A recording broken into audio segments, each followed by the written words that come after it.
Gupta is the CEO of EdQuest Sustainable Solutions Private Limited. It is a social enterprise that focuses on urban sustainable living. He has about 19 years of industry experience in the IT, consulting, and social impact space. Before starting on his entrepreneurial journey, he was leading the smart cities consulting engagements for cities, predominantly in developing markets within India, UAE, Qatar, and South Africa. And in addition to that, he was also focusing on frontier markets like Bangladesh and Sri Lanka. He has been invited at various conferences and universities to be a keynote speaker on topics related to urban development.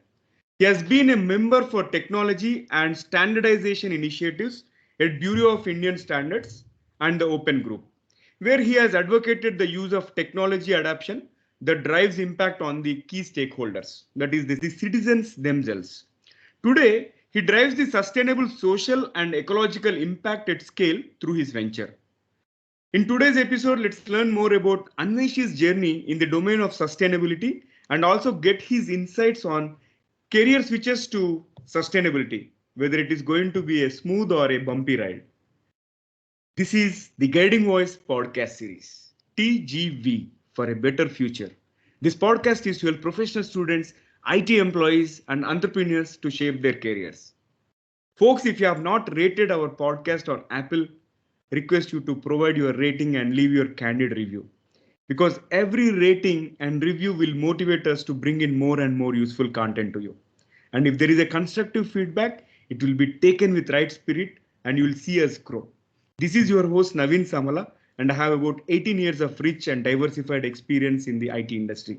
In every episode, we interact with industry experts or thought leaders or coaches or academicians across the globe to drive some insightful conversations that will help each one of you learn some amazing things. Also, we share an interesting trivia or a fun fact towards the end. You'll acquire more knowledge per every minute by listening to TGV than any other podcast in this space. Thank you so much for tuning in, and we're pleased to have Anveshi Gupta, part of TGV's journey in shaping the careers and lives of millions across the globe. Anveshi, welcome to TGV. Thanks a lot, Naveen. That was a real warm welcome. Thanks for that. And I think I'll start off with what you asked your audience to do. Give you some feedback rather about how the TGVs possibly a good, bad, whatever. And I think it's amazing. Quite honestly, I've seen a bunch of episodes. I can't believe you guys are already 150 episodes plus. You are growing big as you are progressing week after week. Thanks for doing what you're doing. A lot of folks will be definitely benefiting from all these episodes. Thank you so much for the kind words. And now let's dive into the episode, Anveshi. Sure. Let's talk. Let's talk briefly about your career journey. You had some amazing 19 years of experience in the IT world, and you have been into consulting space, and now suddenly you have switched to sustainability. So, Yeah. what are top three things that have helped you so far? Okay, talking of my own career, yeah, like you just said, 19 years spanning from IT services all the way into business services to consulting to whatever I'm doing today. So yeah, I think each of the switchovers have definitely been very distinct in themselves. But having said that, there is a few things that I've kind of stuck onto in terms of my own approach to things. I think from day one, way back in 2002 to today, I think there's one thing that I kept going, which is the constant openness to learn, unlearn, and relearn. I mean, I don't think that's something that I will ever let go. I'm kind of aware that there's so much more to gain out there. So that's one thing that's definitely stuck on to me. I would want to believe, and I'm hoping that the folks who work with me do believe so. I've been a very passionate practitioner in everything that I've done till this date. I don't think there's any other way that I could have approached work because that's something that comes very naturally, and I think that's appreciated a lot more out there. Then there is, of course, the fact that I see myself a lot more customer centric in whatever I have done and to date in terms of what we do. So when we do what we are doing today, we are always stepping into the shoes of what the end consumer, the user would feel if they were to really receive what we're giving them. So that's very important for me, and that's something that I have stuck on to. So yeah, if you ask me for three, I think I've done three. Those would be the three. Those are quite fascinating. And it reminded me of this quote by Alvin Toffler, who said, like, the illiterate of the 21st century is not the one who cannot read or write, but those who cannot learn, unlearn, and relearn. I think you are the living example. Thank you. Yeah. Wonderful. So with that, let Yeah. me move on to my next question, which is the core of today's episode. Why did you choose the sustainability as a career? What are what has been the motivation? So I think the question, I'll flip it around and say, why not? The reason I say why not is because, one, of course, there is this situation that we are in. Quite honestly, as human race on this planet, we are in a situation where this is becoming a lot more important, significant for this current generation and possibly the 2 generations, 3 generations ahead of us as well. That act part has to happen now. People have to start realizing that there is something that has to be sorted out, done right now. And that's why the career in sustainability to start with. But I would also add on to that by saying I had a personal transition to sustainability as well. Professional is one part. I did have my own personal transition. Me and my wife, we've kind of started practicing a very green lifestyle a good 5 years back, and we realized the gains out of it. And so we thought, if we realizing what's working for us, maybe there's a lot more people who could gain out of this. And then we kind of researched a little further, and then we realized how do we want to shape this in a manner that it could benefit a larger segment. So yeah, that's the way it was. It's got all the attention going today. It's a mix of everything in terms of skills. I told you that I've switched careers in terms of different. I've had multiple pivot points in my career.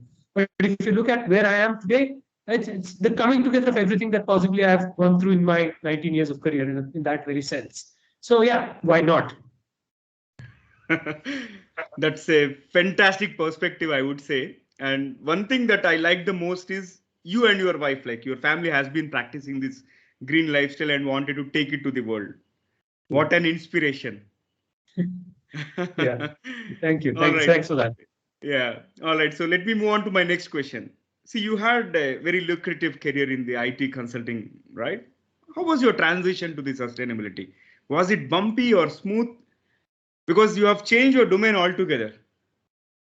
Yeah, it's a mixed bag, quite honestly. And while I think I can answer this with a binary, I think it's more gray than it's binary. So I would say it's a mixed bag. Also because while it looks like I have transitioned to a totally different space, my previous stint, wherein I was working for urban development projects under smart cities programs and all, did give me a very close understanding of the challenges that are appearing a lot more in the urban context. And of course, there are ways to fix it in different ways and means. And while we could do that, is there a way for us to also consider how the whole aspect of environment friendliness, climate resilience aspects can be brought in? And that's the thought process that possibly very, I would say, subconsciously occurred in my mind. And one thing led to another. I told you about this personal transition we were going through. It's just that observations of what's happening out there, plus the transition that we were going through, that came together. And in that sense, we adopted sustainability. Having done that, I think it's a transition that has taken me more time than any of the earlier transitions that I've had. Of course, entrepreneurship is a totally different, thrilling experience in itself. You've got to do something you may not have done earlier, because when you're in a typical role as an employee, you're focusing on a very streamlined aspect. But that's not the case out here. And so that gave me a lot of opportunities to learn, again, going back to what I said initially. But having said that, bumpy, no, it wasn't bumpy so much. It's just that the learning curve had to be kind of, I had to pass through that learning curve yet again. And this time it was a much more thrilling roller coaster, I would say. I could sense a lot of passion in every word that's coming out of your mouth. Because without that passion, I think it is very difficult to work in this kind of field, right? Very true. All right. So what I could resonate with you is I was going through the snippets of this World Economic Forum report, the most recent one, and what is mentioned out there is this sustainable living, and there are certain very good roles and opportunities in the next 5 to 10 years. I think this seems to be a very emerging field with a lot of opportunities. So from your own experience, what are kind of roles that you see in the sustainability domain? So talking of sustainability, and I'll just put up a few jargons, maybe a few abbreviations, only because that's very important to do that. The one that is catching a lot of attention is this 3-letter abbreviation, which is ESG. which stands for Environment, Social, and Governance. It has been around for a good couple of decades, maybe a decade and a half or a couple of decades, but the way it's caught attention in the last 6 to 8 months is seriously crazy, in the sense that there's an awakening of sorts that is happening in the boardrooms, not just in the offices, small time offices and all, right at the top level in terms of the board of directors, bringing that to the fore. The decisions that they're making in terms of whether to go with a decision option A versus an option B is inclusive of these aspects. How does it impact our own contribution, or possibly the negative impact of our decisions on the environment is what they're talking of. So ESG is coming to the fore, and because of it coming to the fore at that very level, the kind of roles that are kind of coming out of the corporate sector for in terms of employee skills that are being sought is very varied. There's strategic roles, there is technology roles, and in technology roles there's IT roles, there's operation technology OT roles, there's ET engineering technology roles, there is BT biotech roles in that technology space, and then there's of course the research that can go with it. There's a whole lot of research that has to be done for you to get to what you have to do in terms of this, because this is not a space which has got a playbook or a rule book that is already drafted for you. So this is a space that's emerging. A lot of things are still in an emerging state. So that means that you will have to definitely invest a lot in research. There's a lot of analytics required. There's a lot of data science required. User experience, I told you about user centricity, customer centricity, which is something we focus on. UX is very key. Reporting, how do you report this? At the end of the day, every corporate is going forward is going to be expected to report everything that they do on sustainability to their stakeholders. And when it comes to that, you've got to definitely get that reporting piece right, technical writing or reporting, whatever you want to call that. And of course, there is the fact that you want to talk about it. Whatever you do, you want to talk about it. And so marketing comes in handy as well. So the point I'm making is it's a horizontal piece that cuts across pretty much every department you could have thought of in a typical office. Finance, HR, technology, operations, you talk of it and I can possibly draw a link and tell you how it connects. So that's the kind of nature that this particular field has. So from what I understand, almost everybody has a role to play here, be it you are from a biology background or IT background or someone from operations. Everybody has a critical role, and the field seems to be the future seems to be very bright. That's what I can sense out of it. True, it is. Right. So for those who are aspiring to get into the sustainability domain, like what kind of background or maybe focusing on mindset is required to thrive in this sustainability domain? I'll answer that in two ways. One, of course, is the fact that typically whenever somebody's coming out of a master's or a bachelor's, there is a lot of talk about the skills that the knowledge that they've gained during their classroom courses, not exactly mapping what the industry needs. There is a lot of time that conversation happens. But my observation of whatever's being taught in the sustainability related courses till this point has been quite to the contrary. Whatever is being taught, and because it's an emerging space, I'm saying whatever is being taught is found to be fairly matching what the industry is also looking for. So that's a very, very distinct aspect of this space compared to any other technical course. Meaning to say, if you happen to finish your master's in sustainability from a reputed institute, you probably are already industry ready to a good extent. They would have taught you what is a carbon footprint, how do you measure carbon footprints, how does ecological impact get measured, what is the whole agenda of monitoring and evaluation that's important. Every typical aspect. And then there is that's one part of the equation. The other part is the fact that there's a lot of standards that have come out in the last 10 years or so.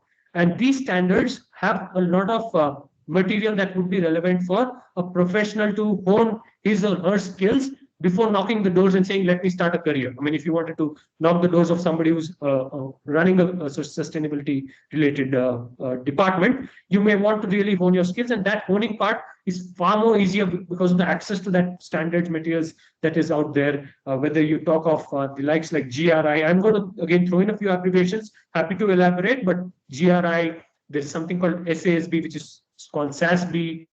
There is CDP, there is CDSP. So there's multiple standards of that nature, which essentially tells me the reason I bring them out is the fact that there's enough material out there for you to pick up, learn by yourself, and pick up and improve your skills before you kind of are making yourself available for an employment opportunity out there in sustainability. Wow. Yeah. So, Anveshi, you also said like there is no playbook or rule book, but with regard to what, since it is an emerging field and all, but from your experience being in this particular field for the last few years, what are some of the trends that you are observing and that you foresee in the sustainability domain? So very foremost is the fact that the corporate setup.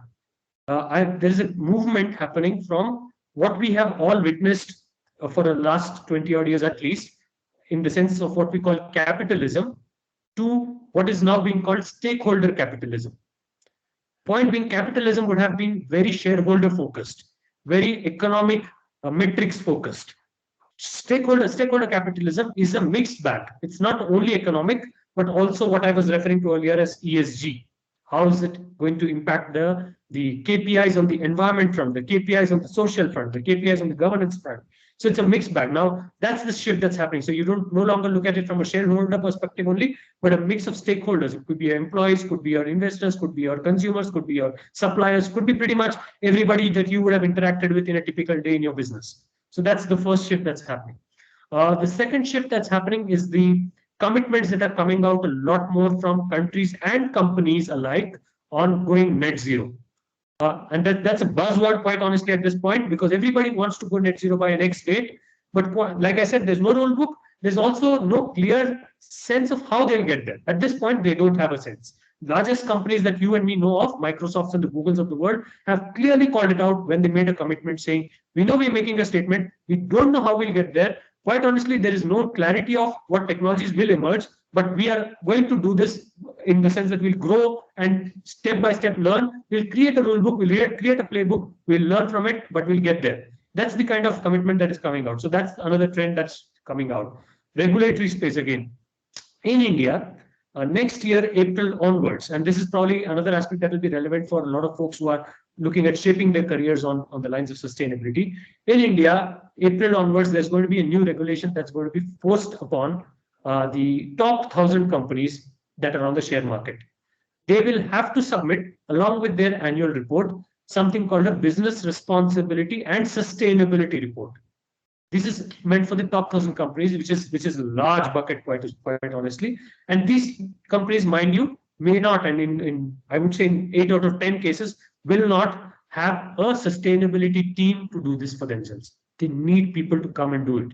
They need those skills. They will have to, and this report, like I'm referring to, isn't a report that can be done in 2 weeks. It's not that kind of a report. It's a report that requires you to really put in a lot of effort through the year for you to be able to draft it for the shareholders to stakeholders to rather see this for themselves and kind of understand and appreciate what you're doing. So there's that demand for skills that will start hitting the market as soon as the next year kicks in, because there's a mandate out there. That's the other trend. And of course, there is the global interest that's happening on the climate change and all of it, consumer awareness on sustainability, being environment friendly, being eco-friendly, buying the right eco-friendly alternative to the regular conventional products. All of that is happening. And this put together, all of these aspects put together is, of course, coming out, is going to, and it's already, and it's going to come out a lot more in terms of demand for new solutions, whether it's solutions in terms of technology, solutions in terms of processes, or solutions in the general sense in terms of methods and making it happen. So there is that demand that will also come up because of all of these aspects that are going to be trending in the future. I would simply say the future looks very shiny here. Not just saving the earth or nature, but quite a lot of opportunities for the job aspirants and those who really want to make a difference and make a living at the same time. It's a twin win. I would call it a twin win, because you do make your career, and you also know you go back to home knowing that you did the right thing for yourself and the future and the planet. Absolutely. That will be quite enriching journey, actually. True. Fantastic. So this has been super conversation so far, Anveshi. Let's add some spice to the episode. Okay. If you are ready, I'm going to ask you a few rapid fire questions. Okay, go for it. Yeah. All right. So request you to answer as crisply as possible, since it is a rapid fire. And let me fire the first bullet out of it. Would you like to time travel to past or future, and why? Okay. There's been way too many wrongs in the past. Quite honestly, those need correction. But having said that, I think I'll rather travel to the future with all the optimism in my mind and heart that we are going to do the right things, and I want to see what that looks like. Interesting. Let me move on. Yeah. So, which other planet would you live Yeah. if you are given a chance? There's enough to do on Earth. There's quite a lot to do on Earth. And by the way, talking of which, there's this, I don't know if you've seen, there's this placard that has caught a lot of attention over the last few years. It says, like we all know, there's a plan A and a plan B. We all have heard of those terms. There's this placard that says there's no planet B. Yep. And that's the answer that I'll give to you. There's no planet B, honestly. Wonderful. All right. So let me move on to the next one. What is the hidden talent that no one knows about you, Anveshi? I don't think much is hidden. Quite honestly, there's enough that's out there. I mean, everything possibly is out there. But the one thing that I'll say is, having done what I've done in the last couple of years in terms of my entrepreneurship journey, I've explored a lot more facets, like I was saying a while back, that I wouldn't have done earlier. So that probably is something that I'm also realizing. I did not know I had to do these 10 different things, and now I'm doing each of them. And now that's giving me a sense of something that I can probably improve upon. In fact, a couple of weeks back, I realized I could create, edit, and all of it video by myself. I've never done that in the past. So that's something I did very recently using the Adobe software. So that's, yeah, in that sense, I may be picking up skills, but otherwise, not much is hidden from the public eye at this point. Great. That's a bountiful of appetite for learning, I would say. All right. Let me move on to my next question. What has been a question on your mind for which you never got an answer for? Of late, I think I have this question which says, how can humanity, we, you and me, and I'll be honest that all of us are equally in it, how can we be so blind to the imminent danger that is actually hitting us? We honestly are very selfish for what we're doing today, because we're completely aware that what we're doing is wrong, not just for us, but for the generations that we're leaving behind. Your next generation, my next generation, and a couple of generations down, they probably are being pushed to hell. I mean, I'll be very honest, that's what we're doing. Having known that, we aren't acting on it and doing the right things, and that's surprising. That's surprising me. I haven't got an answer to why someone would probably have that kind of an approach to life. But that's philosophical, I would say. But that's fairly true in terms of where I am. I second you on that, because all companies have been focusing only on the revenue part. If you look at the electronics, especially mobiles and the computers, it was surprising for me. The other day, I tried to upgrade RAM of my computer, and the RAM slot has been sealed, not to extend it, which means companies trying to force me to buy a new one. Yeah. But what about the carbon deposit that is getting here, right? Yeah. Similarly, why don't we develop some mobile phones which can be expanded, right? Like what Tesla is doing. Like if you buy some version of car, it can be upgraded to the next version without you have to buy a new one, right? I echo with you on that. So just on that very point, I know this is rapid fire. I don't know if it was meant to be conversational, but I'll just make a quick point. Circularity, and that's what you're referring to in your own statements. That the technical jargon is circularity, right? So we are talking about the fact that whatever you are putting out there, can it be done in a designed in a manner that it doesn't go to the landfill, the dump. So there's this thing called designed for the dump versus designed for life. Back in the days, I'm sure not too long back, a couple of decades back, products that were designed at that point used to last much longer. I'm not sure you agree there, but the TVs and the fridges that we've seen our parents have at home, they lasted long. And now that's not the case. You probably have a very short lifetime for these products. And unfortunately, they end up being what we call e-waste, of course. So again, I second with you here also. Like I'll share my own example. When I went to a car service, okay, to get my car denting repaired and all. Earlier, they used to dent the existing doors or any other parts, but now they are simply replacing it. We have picked up a different culture, which is not good, from the climate perspective, and it is showing lack of responsibility completely. Unmindful consumerism in that sense. Yeah, great terminology out there. Yeah. All right. So with that, let me fire the last bullet out of the rapid fire. So Anveshi, what is one message that you would like to give to your own younger version? I think maybe I would want to do what I'm doing today 10 years back. So I'll probably tell that fellow to say, start your journey, entrepreneurship journey 10 years earlier than where you actually did. Right. So that's what I would say. I'm late entrant, I would want to believe, because there's enough damage that's already been caused. So 10 years before is what I should have been. So that's the only message to that fellow out there. Fair enough. In fact, it is a very eye-opening conversation for me as well. Like, I've been mindful about using these electronics, and I'm a very passionate I would say I'm more enthusiastic about this computing, the way it is evolving and all. I keep telling people, like, why don't we be responsible? Like, and I've seen certain people who are upgrading their mobile phone just because there is a new version out here. Why don't we use it for a long time, right? In case if it is usable. True. All right. True. So, yeah. So that has been a fabulous rapid fire. With that, let me get back to my mainstream. Did I make it?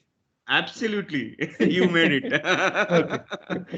All right. Thank So you. with that, let me move back to my mainstream and ask you one final question for this conversation. So Anveshi, what will be your one piece of advice to those aspiring to make big in their careers?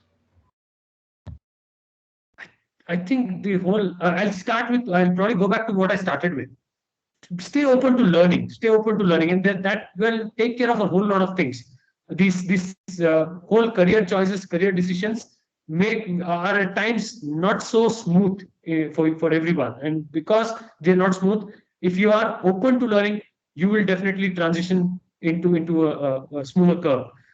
That's the only way I think you could probably get out of any of those decision making points that you may be stuck on. So yeah, stay open to learning. That's what I would say. Going back to where I started.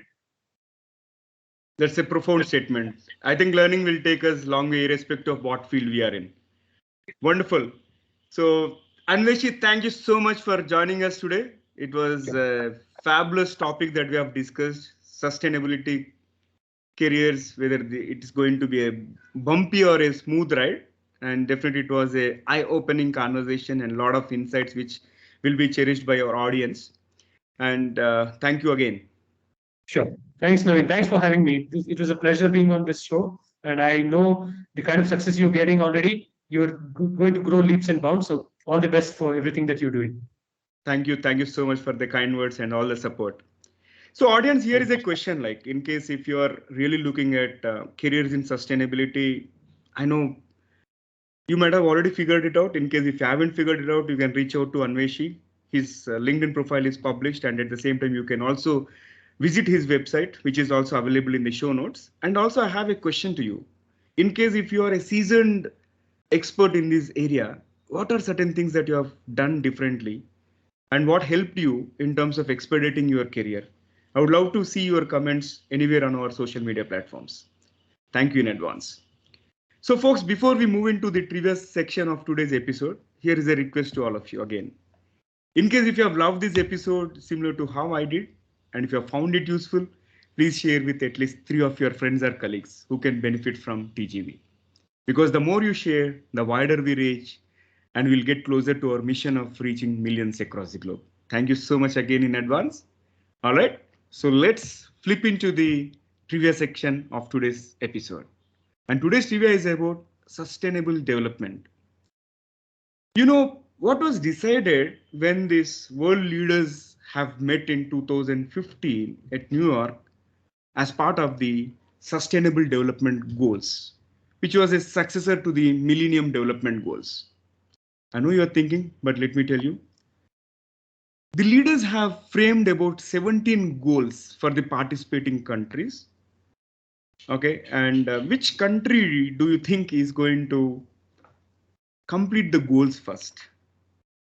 There are certain countries like there are countries like Sweden, Norway, Denmark, Finland, and also Switzerland who are competing very heavily. But as per the report, Sweden seems to be the one who is front runner in this race.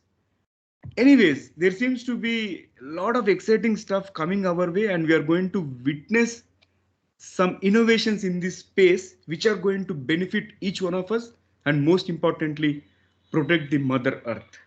So looking forward for a bright future ahead. With that, let me conclude the episode. Thank you so much for tuning in. There is more in store, folks. Stay tuned. Take care. Be safe. Until next time. Bye bye. We're signing off for today. See you all in the next episode with another wonderful guest.